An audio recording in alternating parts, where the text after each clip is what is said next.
Engkau Tuhan, haus jiwaku menantikan-Mu. Ku percaya Kau penuh pengharapanku di dalam-Mu.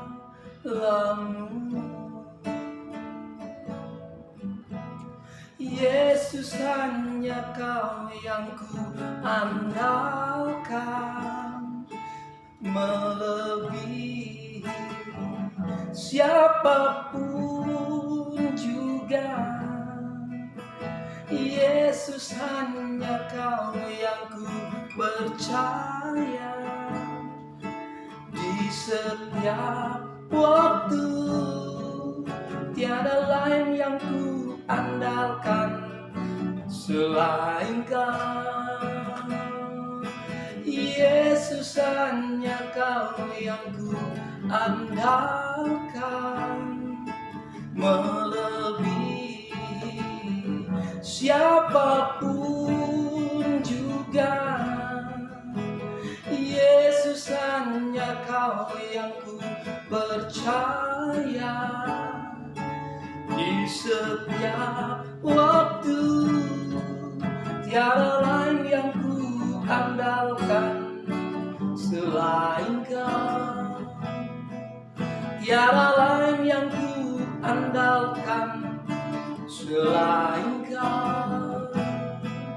Tiada lain yang ku andalkan selain Kau, Yesus. Ya Bapa, Engkaulah satu-satunya pengharapan kami. Tempat kami berharap hanya kepada-Mu ya Tuhan Yesus Kristus. Mari malam hari ini hadirlah di tengah persekutuan kami, di tengah-tengah keluarga kami masing-masing. Lawat dan berkati kami. Puji-pujian telah naik ke hadirat-Mu ya Tuhan, dari rumah tangga kami masing-masing, umat-Mu, keluarga besar eklesia. Malam hari ini perdengarkan suara-Mu dalam pembelajaran firman Tuhan.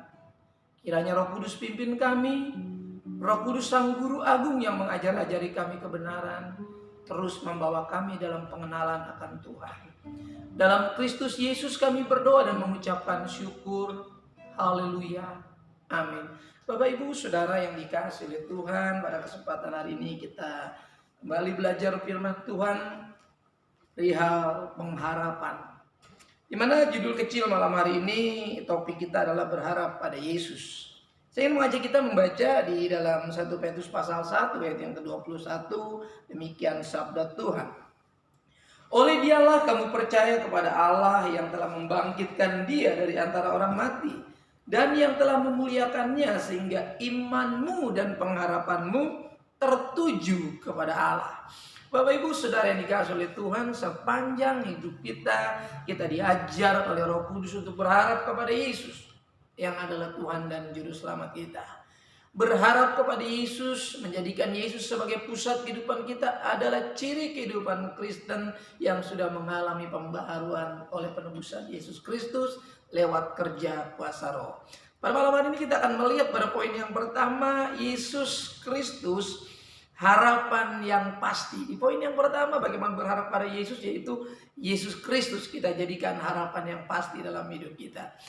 Tuhan yang kita sembah tidak menawarkan ketidakpastian. Tuhan yang kita sembah selalu menawarkan kepastian. Kalau Yesus saya katakan adalah ya untuk sebuah janji Allah. Dan saya selalu berdoa kepada Tuhan, Engkaulah sumber keselamatan kami. Saya katakan ya, amin. Karena Yesus adalah jaminan keselamatan. Tuhan, Kau berjanji tidak akan membiarkan meninggalkan kami. Lalu saya jawab dalam doa saya, ya amin. Karena Yesus yang berjanji menyertai dan tidak meninggalkan. Kalau Dia katakan, aku akan memulihkanmu, menyembuhkanmu. Nabi Yesaya menubuatkan bahwa oleh bilur-bilur Yesus kita sembuh. Saya katakan amin. Karena Yesus adalah ya untuk semua janji Allah. Bagi kita yang percaya, Yesus Kristus menjadi pengharapan yang pasti. Kita melihat dalam 1 Timotius pasal 1 ayat yang ke-1. Jadikan Kristus satu-satunya sebagai landasan kita dalam berharap dan berpijak untuk bertindak. 1 Timotius 1 ayat 1. Dari Paulus, Rasul Kristus Yesus menurut perintah Allah, Juru selamat kita, dan Kristus Yesus, dasar pengharapan kita. Perhatikan, Yesus Kristus dasar, saudara. Saya ingin mengajak kita berbicara tentang Yesus Kristus harapan yang pasti. Kita harus dipastikan bahwa menjadikan Yesus sebagai dasar, ini penting sekali. Kalau dasarnya sudah Kristus, maka selebihnya harus kita pastikan segalanya oleh karena Kristus. Ya, kemarin saya sudah singgung satu ayat dalam Kisah Para Rasul 17:28 yang mengatakan di dalam Dia kita ada, kita hidup, kita bergerak, ya kan? Saudara, ini dikasih oleh Tuhan kalau Yesus menjadi alasan untuk kita hidup. Saya katakan kemarin, wah luar biasa hidup kita. Hidup kita semua akan dibantu oleh Kristus. Bahkan ketika kita mampu, Dia sanggup handle kehidupan kita. Dia cover semua kehidupan kita. Dia topang kita. Karena kita merasa tidak mampu. Tapi kadang-kala kita juga merasa mampu. Ya, Tuhan sepertinya membiarkan begitu saja. Tapi tidak sesungguhnya. Ketika kita buat kesalahan pun Tuhan sudah mulai memantau kita. Ketika kita secara sadar ya, merasa kita kuat, Tuhan pun tetap pantau kita. Ya, sehingga waktu kita betul-betul jatuh karena kita menggunakan kekuatannya, Tuhan cepat mengangkat kita. Itu janji firman Tuhan. Jadi buat orang-orang yang di dalam Kristus, Kristus adalah kepastian ya. Ketika kita lemah, Dia menjadi jaminan kekuatan kita. Ketika kita lakukan kesalahan pun, Dia adalah Bapa yang selalu mengingatkan, mengasihi, memulihkan kita kembali sehingga kita tetap ada di atas dasar yang benar, yaitu Yesus Kristus. Saya coba meminjam kembali ayat yang beberapa minggu lalu sudah pernah disampaikan oleh Ibu Gembala. Itu saya coba kutip kembali. Saya juga pernah katakan hal ini, mengkhotbahkan ayat ini, Ibrani 6 ayat 19. Ibrani 6 ayat 19. Pengharapan itu adalah sauh yang kuat dan aman bagi jiwa kita, yang telah dilabuhkan sampai ke belakang tabir. Perhatikan, yang telah dilabuhkan sampai ke belakang tabir. Ya, saya ingin mengatakan bahwa kalau orang-orang yang berharap kepada Tuhan ini harus betul-betul memang ada satu tindakan. Ada satu tindakan mau membawa pengharapan itu melampaui tabir itu. Artinya apa? Kalau landasan sudah Kristus, Yesus Kristus adalah tabir dirinya sendiri, kata firman Allah, yaitu tabir dirinya sendiri. Nah, saudara tuh di dalam tipologi perjanjian lama ya ada dua ruang, memang ruang kudus dan ruang maha kudus. Itu hanya dibatasi dengan tirai, tabir. Tapi ketika Yesus sudah mati di kayu salib, tirai itu sudah dirobek. Artinya apa? Sekarang kita tidak perlu susah-susah, saudaraku ya. Kita tinggal berharap kepada Yesus, bahwa Yesus adalah tabir yang telah dirobek itu. Kita bisa langsung tembus ke dalam ruang kudus. Di dalam ruang maha kudus itu cuma ada satu benda, saya pernah katakan, yaitu tabut perjanjian Tuhan, lambang Shekinah glory, terang kemuliaan Kristus. Jadi kalau berharap kita sampai kepada titik itu, ya. Nah, ini dikatakan pengharapan seperti sauh yang kuat yang dilempar lu, dia terikat di sana sehingga apapun masalah yang menggoncang kehidupan, perahu itu tetap ada di dermaga. Kalau kita lihat perahu yang sauhnya sudah dilempar itu ke dasar, lalu perahu itu diikat dengan tambang ke dermaga, dia nggak kemana-mana. Dia akan tetap berpaut pada Tuhan. Walaupun ada gelombang, ada riak, ada goncangan, perahu itu akan tetap ada di dermaga. Kalau pengharapan kita sudah sampai kepada yang namanya hadirat Tuhan, ya sudah melampaui tabir itu. Artinya apa? Kristus yang ada di dalam kita, yang saya katakan kita bergerak, kita ada, kita hidup, kita di dalam Kristus. Ini sungguh-sungguh sampai bahkan sudah melampaui. Jadi buat kita yang berpengharapan kepada Kristus, gelombang apapun yang terjadi, kita tidak perlu takut. Kenapa? Karena kita bersama Yesus yang sudah melampaui itu semua. Kita tinggal mengikuti bagian-bagian kecil dari persoalan yang harus kita hadapi sebagai bagian kita. Karena selama kita hidup, saya tidak bilang steril atau tidak ada.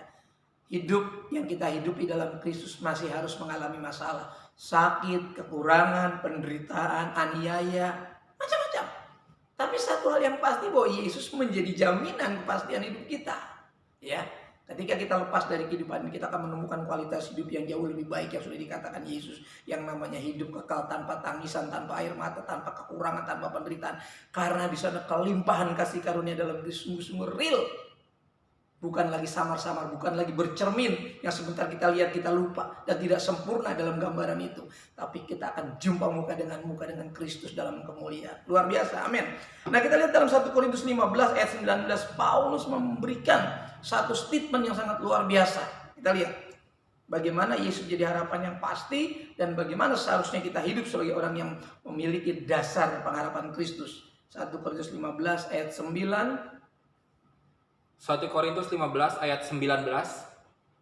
Jikalau kita hanya dalam hidup ini saja menaruh pengharapan pada Kristus, maka kita adalah orang-orang yang paling malang dari segala manusia.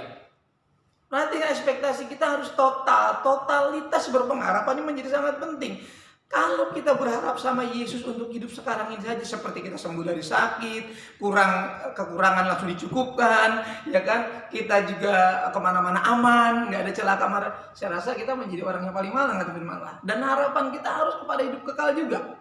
Walaupun kita belum di surga, hari ini saya ingin katakan kita semua, walaupun kita masih bisa menikmati apa saja yang Tuhan anugerahkan di bumi ini, jangan sampai keinginan untuk tinggal di surga menjadi lenyap hanya karena kita menikmatinya hari ini. Ingat, kalau dalam hidup ini saja kita berharap sama Yesus, kita menjadi orang yang paling malang.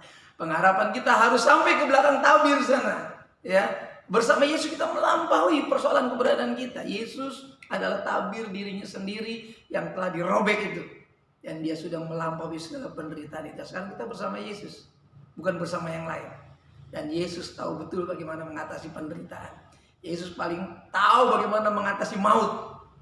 Jadi buat kita sekarang, maut bukan lagi sesuatu yang menakutkan, bukan momok yang mengancam kita untuk menjadi takut. Dan yang sekarang kita persoalkan hidup kita, bukan bagaimana mati kita, bagaimana hidup kita dalam berpengharapan saat ini kepada Kristus. Ini menjadi persoalan, saudara. Ya, saudaraku, semua tidak akan berarti, saudara. Ya, dikatakan dalam satu peribahasa, dikatakan anjing yang hidup itu lebih baik daripada singa yang mati. Jadi saya selalu berpikir ini, bahwa kita jangan lagi kita kemudian memikirkan hal yang ya kita sendiri menjadi takut kemudian. Lebih baik kita berpikir bagaimana hidup ini berkualitas, hidup ini bisa dinikmati dengan anugerah ya. Walaupun kita masih sering lemah, sering sakit, sering kekurangan, nikmati saja hidup ini karena Yesus anugerahkan. Nanti kita akan melihat kualitas hidup yang sebenarnya, yang tanpa gangguan apa-apa. Kalau sekarang kita terus dipimpin Roh Kudus supaya bisa berjalan menikmatinya. Bapak Ibu Saudara yang di rumah tetap percaya, tetap kuat di dalam Tuhan. Ya, ini penting sekali.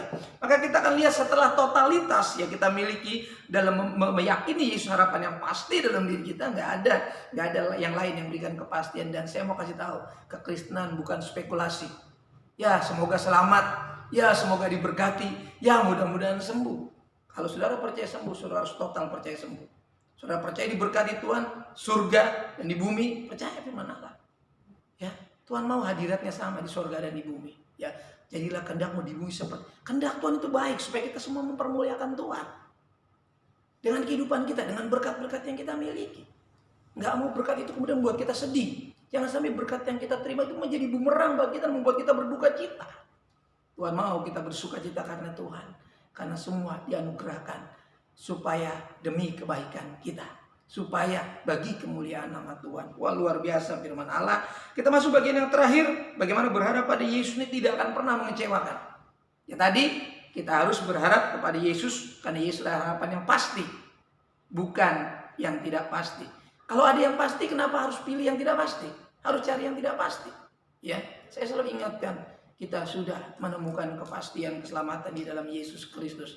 Karena di dalam dunia ini ya tidak ada nama lain yang diberikan kepada manusia yang oleh manusia dapat diselamatkan. Hanya Yesus Kristus yang telah mati dan bangkit, yang darahnya menguduskan, menyucikan. Dan rohnya sekarang memampukan kita untuk mempercayai, memanggil dia Aba ya Bapa. Dan rohnya ini juga yang memberikan kesaksian bahwa Yesus Kristus adalah Bapa kita. Yesus Kristus adalah Allah kita yang hidup. Roma 5 ayat yang kelima. Berharap kepada Yesus tidak akan mengecewakan. Roma 5 ayat 5. Dan pengharapan tidak mengecewakan, karena kasih Allah telah dicurahkan di dalam hati kita oleh Roh Kudus yang telah dikaruniakan kepada kita. Setelah Yesus Kristus kita jadikan dasar dalam hidup percaya kita, sejak kita mulai dipermandikan, sah kita dilahirkan, diberikan Roh Allah untuk memimpin kita, kita dijadikan anak-anak Allah karena kita menerima. Saya katakan kemarin Yohanes 1:12, semua yang menerimanya diberinya kuasa menjadi anak-anak Allah, hanya yang menerima. Kemudian menyerahkan diri, bertobat, dibaptiskan, dipimpin oleh Roh Allah lewat kepenuhan Roh yang dianugerahkan itu. Maka pengharapan kemudian di dalam ayat ini menjadi hasil dari sebuah pengalaman hidup. Ya, pengharapan itu menjadi hasil dari pengalaman hidup bersama Yesus ya. Dengan iman kita yang benar-benar teguh. Kalau tidak, pengharapan cuma kata. Cuma sebuah kata pengharapan. Tapi sekarang setelah kita menjadi percaya, bertahun-tahun kita iring Tuhan. Bertahun-tahun kita mengiring Yesus. Bertahun-tahun kita terima pengajaran tentang Yesus Kristus, tentang kehidupan kekal. Maka sekarang pengharapan kita akan Yesus Kristus, akan surga yang Dia siapkan adalah menjadi sebuah pengalaman hidup kita sementara kita ada di bumi ini. Nanti itu pengharapan betul-betul menjadi bagian kita ketika kita menetap pada Tuhan selama-lamanya. Sekarang ini harus menjadi pengalaman. Setiap hari kita terus mengalami pengharapan di dalam Kristus. Karena apa? Karena pengharapan tidak akan mengecewakan. Coba kita lihat ayat 3 dan 4 ya. Roma 5 ayat 3 dan 4. Bukan yang instan ini. Kita lihat. Roma 5 ayat 3 dan 4. Dan bukan hanya itu saja, kita malah bermegah juga dalam kesengsaraan kita, karena kita tahu bahwa kesengsaraan itu menimbulkan ketekunan, dan ketekunan menimbulkan tahan uji, dan tahan uji menimbulkan pengharapan. Saya ingin katakan kenapa ini menjadi sebuah pengalaman. Sebelum saudara ketemu Roma 5 ayat yang kelima, saudara harus ketemu ayat 3 dan 4 di atasnya. Kata tidak mengecewakan dari pengharapan ini sudah melewati tahapan-tahapan yang saya sebut tadi, pengalaman hidup dengan iman yang teguh kepada Yesus. Orang-orang yang tidak beriman teguh kepada Yesus ini gak akan jadi pengalaman. Karena buat mereka penderitaan sebagai sebuah kutukan. Padahal dalam Yesus tidak ada kutuk lagi.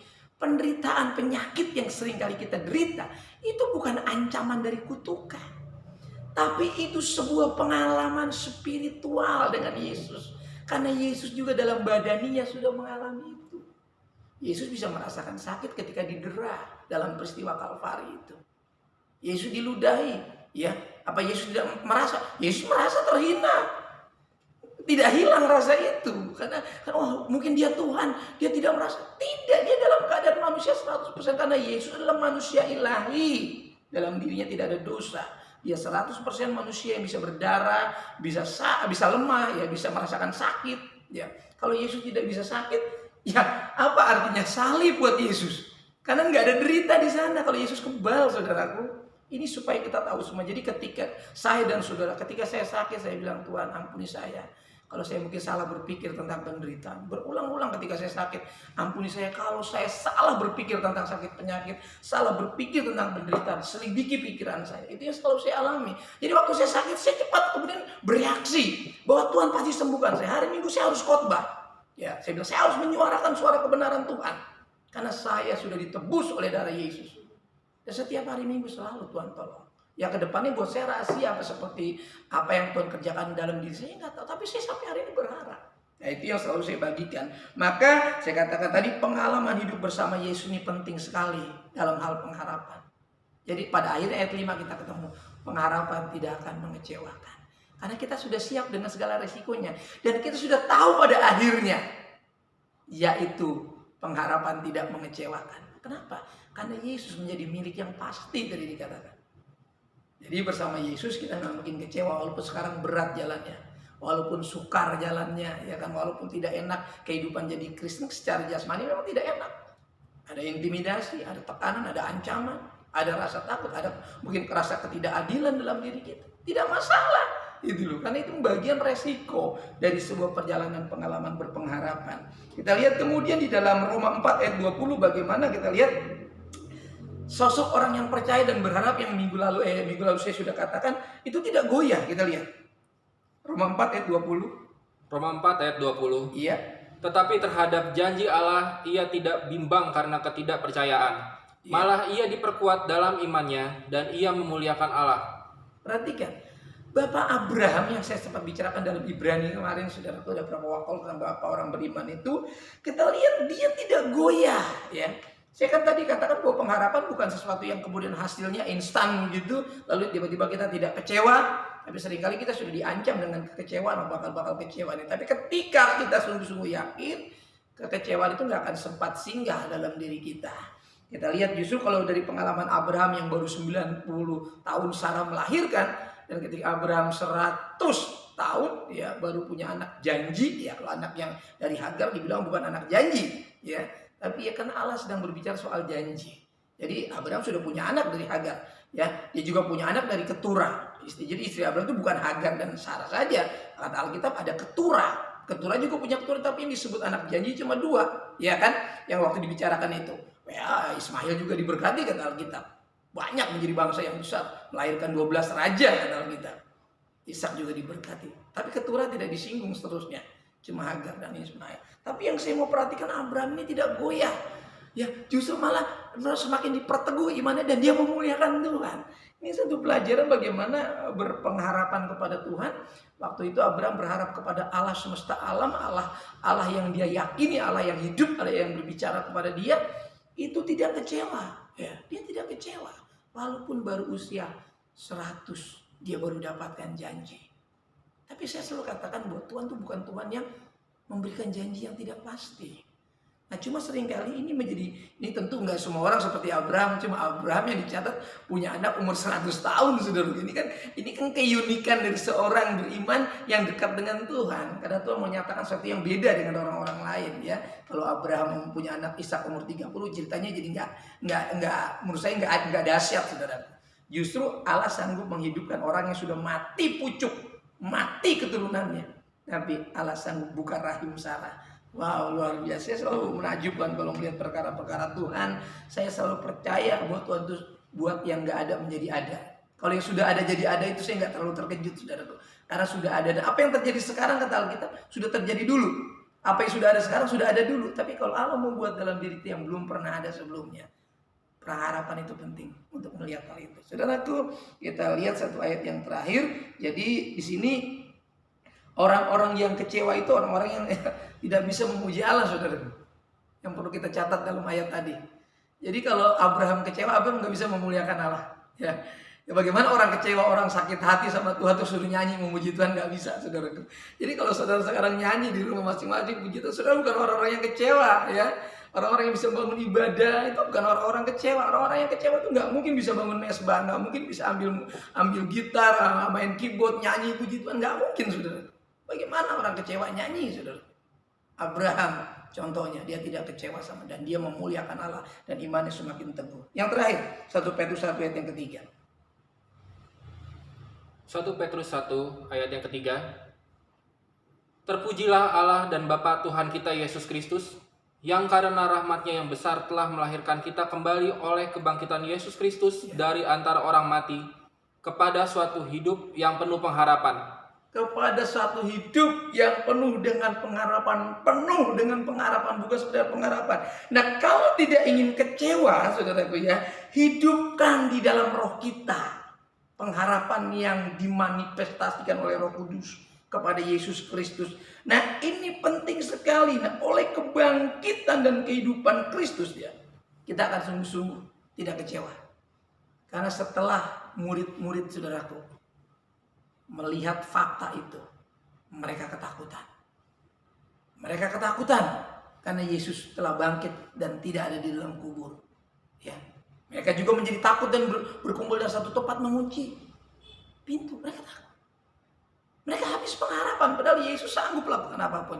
Tapi kemudian Yesus datang, ketakutan mereka, kekecewaan mereka berubah menjadi sukacita ketika Yesus datang. Damai sejahtera bagi kamu. Ya, dan Yesus katakan, terimalah Roh Kudus. Dia mengembuskan Roh Kudus supaya penuh sukacita pengharapan dan damai sejahtera untuk mereka terus menerima kehidupan Kristus dalam diri mereka. Tuhan memberikan pengharapan kepada kita, tetap berharap sama Tuhan, ya. Kalau saya terus berharap, saya rindu saudara juga berharap sama Tuhan. Tidak ada yang lain yang sanggup menolong kita hari-hari terakhir ini. Hanya Yesus. Kita tunduk kepala dalam nama Yesus Kristus Tuhan. Firman-Mu Engkau sudah sampaikan bagaimana Yesus Kristus menjadi harapan yang pasti buat kami. Bagaimana berharap kepada Yesus tidak akan mengecewakan. Ini menjadi hal-hal penting dalam diri kami supaya kami tetap mengalami Tuhan, mengalami janji Tuhan selama kami hidup di bumi ini. Kami mengalami kelimpahan di dalam Kristus, perihal pengharapan, kasih dan iman, supaya sukacita kami menjadi sempurna karena Kristus di dalam Roh Kudusnya. Terpujilah Engkau Tuhan kekal selama-lamanya. Siapapun kami yang join malam hari dengan firman Allah, beroleh motivasi, beroleh semangat hidup kembali, Dalam Kristus kami berdoa dan lawatan Tuhan terjadi malam hari ini. Haleluya. Amin. Terima kasih. Sampai saat ini kita masih diberikan kekuatan untuk terus bertahan. Ya, saya tidak tahu seberapa banyak kita yang membangun mesbah di rumah masing-masing oleh karena kesibukan, oleh karena keadaan, situasi, kondisi seperti ini. Namun saya dan seluruh pelayan-pelayan dari tim online ini akan terus bersemangat melayani saudara. Seberapapun saudara yang bisa join sampai kami menutup mata. Kami akan terus melayani Tuhan lewat jemaat Tuhan yang dipercayakan. Keberkatanlah kita semua. Tetap terapkan protokol. Kenakan masker. Tetap mencuci tangan dan mandi bila perlu. Jaga jarak. Hindari kerumunan. Sebisa mungkin tetap kita hati-hati dan waspada. Karena pandemi belum selesai. Sampai semuanya ditetapkan pemerintah secara resmi. Dicabut seluruh ketetapan kalau sudah memang dianggap aman. Baru kita betul-betul bertindak sesuai dengan apa yang dianjurkan pemerintah. Tetap tunduk dan taat kepada Tuhan, tetap hormat dan tunduk kepada pemerintah, maka kita akan aman dalam perlindungan Tuhan. Doa saya menyertai saudara, tetap dalam semangat Paskah, sampai bertemu dalam ibadah minggu, dan join dengan firman Allah, sangat menguntungkan bagi kehidupan kita saat ini dan masa yang akan datang. Kita tunduk kepala dan berdoa masuk dalam syafaat dan berkat. Mensyukuri apa yang Bapak buat sepanjang hari-hari hidup kami yang singkat di bumi ini. Terima kasih buat kesempatan untuk menikmati kehidupan di dalam Tuhan, menikmati berkat-berkat hidup dalam Tuhan, menikmati rumah tangga yang dianugerahkan Tuhan, menikmati kehidupan pelayanan oleh karena Tuhan. Bapak berdoa supaya nikmat hidup ini terus terjaga dalam hati kami. Jangan ada di antara kami yang menjadi lemah, kecewa, dan undur daripada Tuhan, karena besar upah yang menanti kami. Besar upah yang dipersiapkan Tuhan, yaitu kehidupan dan kemuliaan yang kekal di dalam Yesus Kristus. Bapak, kami berdoa buat jemaat pusat dalam pemulihan, keluarga lepas keluarga, Tuhan tolong pribadi lepas pribadi yang dalam keadaan sakit di rumah sakit, di rumah, dalam pemulihan pasca sakit, dan juga masih dalam kelemahan tubuh. Tuhan kuatkan, sembuhkan di dalam nama Yesus Kristus. Tuhan nyatakan kuasa-Mu, bangkitkan iman mereka. Para orang-orang tua kami, para janda, duda, lansia, single parent, mereka yang berjuang sendiri dalam membimbing anak-anak, membesarkan anak, curahkan berkat rohani, jasmani, materi, keuangan, kebenaran, cukupkan dalam kehidupan mereka. Dan juga para suami, para istri, Tuhan berikan kemampuan untuk hidup dalam anugerah Tuhan, untuk mengelola berkat-berkat Tuhan, dan untuk setia menjadi contoh teladan bagi anak-anak mereka, menjadi generasi-generasi yang takut akan Tuhan. Anak-anak mereka Tuhan persiapan untuk masa depan bagi kemuliaan nama Tuhan. Yang belum mendapatkan pekerjaan, berikan pekerjaan yang tetap sesuai dengan kerinduan bidang disiplin ilmu yang mereka miliki. Yang belum mendapatkan jodoh, teman hidup juga Tuhan persiapkan. Yang sudah mulai mempersiapkan diri, Tuhan sertai terus sampai kemuliaan Bapa Tuhan kami Yesus nyata atas kehidupan mereka. Pendidikan dari tingkat yang terendah sampai tertinggi, putra-putri kami dalam penyelesaian tahap akhir pendidikan perkuliahan mereka juga Tuhan campur tangan, cukupkan segala sesuatu yang mudahkan segala urusan mereka. Berdoa bagi para balita dan batita, juga berikan kekuatan kesehatan, imun, stamina dari setiap kami, terlebih para lansia yang sudah mulai masuk dalam program vaksinasi. Berikan juga kesempatan, kesehatan, kemampuan, juga fisik mereka boleh mampu saat vaksin dan pasca vaksin Tuhan, dan bahkan tahapan vaksin yang masih diikuti oleh mereka para lansia khususnya. Tuhan berikan kekuatan. Terima kasih. Terpujilah Engkau Tuhan kekal selama-lamanya. Menyerahkan organisasi kami, rencana-rencana dari organisasi untuk Mubes dan Musda kami serahkan ke dalam tangan Tuhan. Rencana gereja lokal kami, maka pengurusan yang ada kami serahkan ke dalam tangan Tuhan. Biar Tuhan campur tangan, biar pandemi ini boleh cepat berakhir, dan kami boleh kembali mengurus pekerjaan Tuhan dengan leluasa, tidak terhalang oleh situasi dan kondisi. Berdoa bagi bangsa dan negeri kami, pemimpin kami dari pusat sampai ke daerah, bahkan sosialisasi pengadaan vaksin dan penyelesaian tahap akhir dari vaksin itu sampai kepada target yang dimaksud, sehingga bangsa kami boleh terselamatkan, boleh aman, sehat, sentosa. Sabang sampai Merauke, dari Miangas sampai ke Pulau Rote, jadikan negara kami negara yang adil, makmur, cukup sandang pangan, keamanan di mana-mana, Injil Tuhan tak bebas diberitakan, lapangan pekerjaan tetap tersedia bagi masyarakat kami. Terpujilah Engkau Tuhan kekal selama-lamanya. Sejahterakan kota kami, sejahterakan lingkungan di mana kami berdomisili. Tuhan Yesus memberkati. Sempurnakan apa yang sudah kami lakukan, dan juga persembahan-persembahan yang dikumpulkan tiap keluarga untuk menopang pekerjaan Tuhan. Seberapapun yang dapat kami berikan, itu lahir dari hati yang peduli, hati yang mengasihi, hati yang berterima kasih atas pertolongan dan berkat perlindungan Tuhan. Terlebih di masa-masa pandemi ini, kalau kami masih sehat, aman, selamat, kami patut bersyukur sebagai kesempatan, sebagai anugerah yang Tuhan berikan. Sebentar kami akan masuk ke dalam kawal malam, melewati sepanjang malam ini. Sertai kami, jagai kami, hentarkan kami sampai esok hari dengan berkat-berkat yang Tuhan sudah persiapkan, dengan umur yang sudah diperpanjang. Keluarga kami belum kembali dari pekerjaan di pepergian, kumpulkan di rumah masing-masing, dan kami boleh beristirahat dalam kebaikan-kebaikan dan berkat-berkat perlindungan Tuhan. Sidang jemaat terkakak yang dirahmati oleh Tuhan, buka kedua belah telapak tanganmu, arahkan mata hatimu kepada berkat Tuhan. Turunlah kiranya anugerah damai sejahtera dari Bapa kita yang di sorga, kasih sayang kecintaan dari pengantara yang hidup yaitu Tuhan Yesus Kristus, persekutuan keintiman penyertaan Roh Kudusnya menyertai saya, menyertai saudaraku sekalian. Mulai malam hari ini sampai fajar Maranatha menjemput kita di awan-awan yang permai. Dalam berkat nama Tuhan Yesus Kristus, kita yang menerima berkat Tuhan sama-sama katakan amin. Tuhan berkati kita. Shalom, selamat malam.